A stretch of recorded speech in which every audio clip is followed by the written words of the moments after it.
In this video, I want to talk about how neuron-graded potentials are created and why they decay with both time and distance. So I've again drawn a neuron with a soma in red, and I've blown up an axon in green, and I've blown up two large dendrites in blue. And here's our graph looking at the membrane potential on the y-axis, and I put in a few values in millivolts, -50, -60, and -70, and we'll have time on the x-axis. So now recall that a resting neuron without inputs has a layer of positively charged ions on the outside of the membrane, and a layer of negatively charged ions on the inside of the membrane, and that the strength of that charge separation without inputs may vary between neurons, but it's often around -60 millivolts for the resting potential.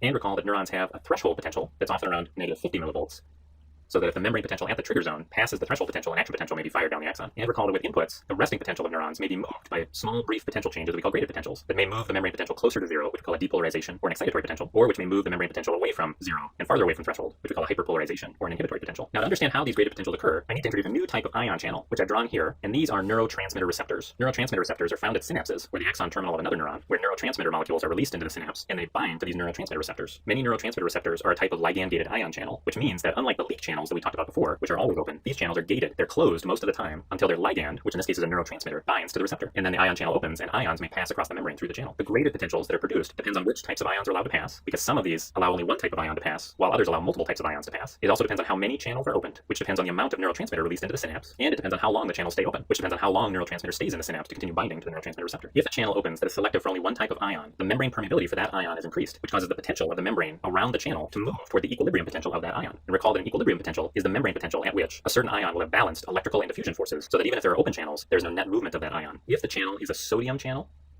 or a calcium channel, opening of that channel will usually cause a depolarization, an excitatory potential, because these cations will usually flow into the neuron, bringing positive charges into the negative inside of the neuron, causing a depolarization. Because for sodium and calcium, both their electrical force and their diffusion force are trying to drive them into the neuron if there are open channels through which they can pass. Hyperpolarization usually occurs if a chloride channel is opened, because for most neurons, chloride will flow into the neuron through an open channel, bringing negative charges into the already negative inside of the cell, causing the membrane potential to become more negative. And that's because for most neurons, chloride had a larger diffusion force driving it into the neuron against its smaller electrical force that's trying to drive it out of the neuron. Hyperpolarization may also occur if a potassium channel opens, because for potassium ions, its larger diffusion force will usually drive it out of a neuron against its smaller electrical force trying to drive it into the neuron. Let's look at one of these channels a little bit more closely and see what's happening to the ions when neurotransmitter binds to the receptor and the channel opens to the ion. Let's first consider a sodium channel. So let's say this neurotransmitter ion channel, when neurotransmitter binds, it opens and it only allows sodium ions to flow into the neuron.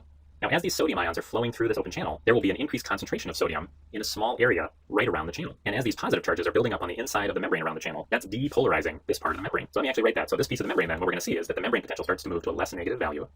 But then the question is, why does this stop? Why doesn't the membrane potential just keep climbing from here? Well, the first thing that happens is that the neurotransmitter will leave the receptor. It will become unbound to the receptor, and without neurotransmitter bound, the ion channel will close. So it's no longer allowing positively charged sodium ions to flow into the neuron. So that's going to cause the graded potential to kind of plateau. It's going to stop growing at that point. But then why does it decay? Why do these graded potentials only last a short time and decay with time? Well, the reason for this is that this little area right here where there's a high concentration of sodium ions isn't going to stay like that, because all of these sodium ions are acted on by electrical and diffusion forces inside the cytoplasm, just like they are when we're talking about them across the membrane. The diffusion force is going to want them to go from areas of high concentration to areas of lower concentration. And the electrical forces is also going to want that. These positively charged ions are going to want to get as far away from each other as they can, because like charges repel each other. So these sodium ions that came into the open channel are going to go racing off in every direction to get as far away from each other as they can, and they'll just mix in with all the other ions through the cytoplasm until they are as far away from each other as they can, and then they're in equilibrium. And the cytoplasm has an enormous total number of sodium ions compared to the very small number that came through this open channel during the brief time that it was open. So because this small area of increased concentration of sodium ions isn't going to last, all these sodium ions are going to race away from each other. The depolarization of this piece of the membrane is not going to last either, and this is going to be the decay that happens with time.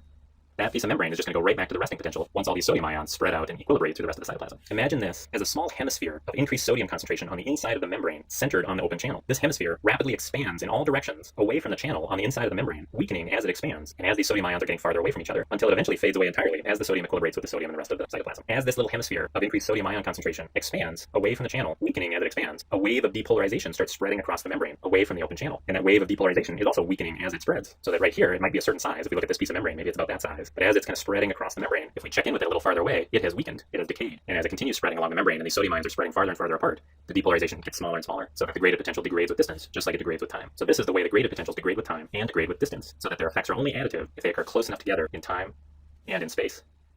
The most common cause of an excitatory graded potential in neurons is entry of sodium ions through neurotransmitter receptors that allow sodium ions to pass when the neurotransmitter is bound. But the mechanism would be the same for calcium ions. They also would flow into the neuron, bringing their positive charges in, which would then rapidly spread out in every direction, causing an excitatory potential. The most common cause of inhibitory potentials in neurons is entry of chloride ions through neurotransmitter receptors that allow chloride ions to pass. And the mechanism is really the same, but because chloride is an anion, we're going to have a little buildup of negative charges affecting the membrane potential around the channel, making it more negative. And then the diffusion forces and the electrical forces will cause the chloride ions to spread out to try to equilibrate in the rest of the cytoplasm, so that a hyperpolarization caused by chloride ion entry through a neurotransmitter receptor will also decay with with time and with distance. Inhibitory potentials may also occur if a neurotransmitter receptor allows potassium ions to exit the neuron.